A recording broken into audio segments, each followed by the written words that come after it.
I was standing on the roof, delicately adjusting the miniature wind turbine I'd installed next to my hand-painted birdhouse, when I heard the unmistakable screech of white sketchers on asphalt. You get down from there this instant. It was Karen. I turned slowly. Below, standing in my driveway, arms crossed like a school principal and nostrils flaring, was my neighbor HOA President Karen. Pink cardigan, beige pants, blonde bob sharp enough to cut glass. In one hand, her phone, already filming. You're in direct violation of Code 17.4.1. She barked. No unauthorized vertical structures above 12 feet. And what is that monstrosity? I looked at the birdhouse.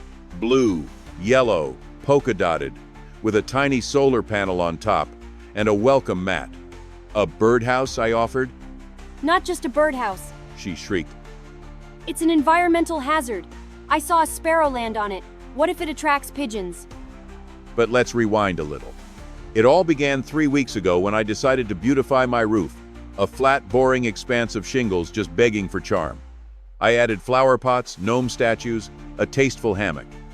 The pièce de résistance was my handcrafted birdhouse village, 5 tiny homes, each with its own theme: Victorian, modernist, Hobbit style, cyberpunk, and one that looked suspiciously like the White House.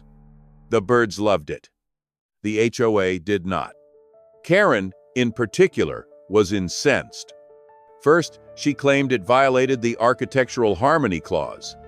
Then, that the gnomes were provocatively positioned.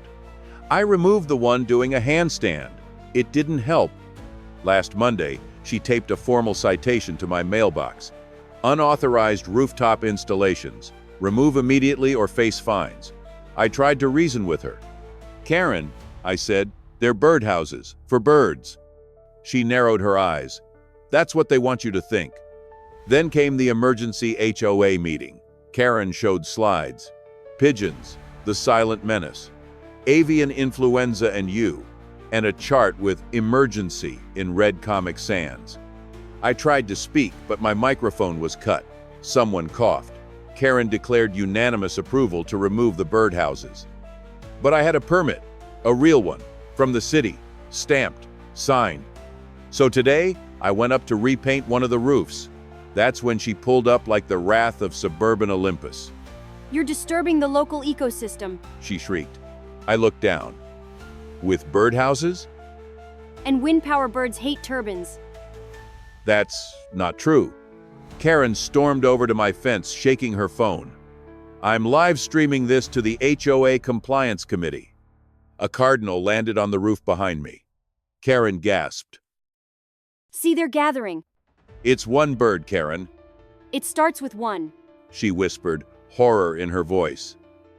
Then come the droppings, then the chaos. I climbed down. She met me at the bottom, wagging a folder in my face. Petition. We demand a roof audit. A what? A full ecological and structural assessment. I suspect mold and psychic damage. I laughed. Probably shouldn't have. She gasped again. Are you mocking the HOA? Only a little. You'll regret this. She cried. That's when a bluejay swooped down and landed on her shoulder. She screamed, dropped the phone, fell into my flower bed. The gnome with the watering can fell on her ankle. The HOA Compliance Committee voted to suspend her presidency pending a psychiatric evaluation. The birdhouses are still up.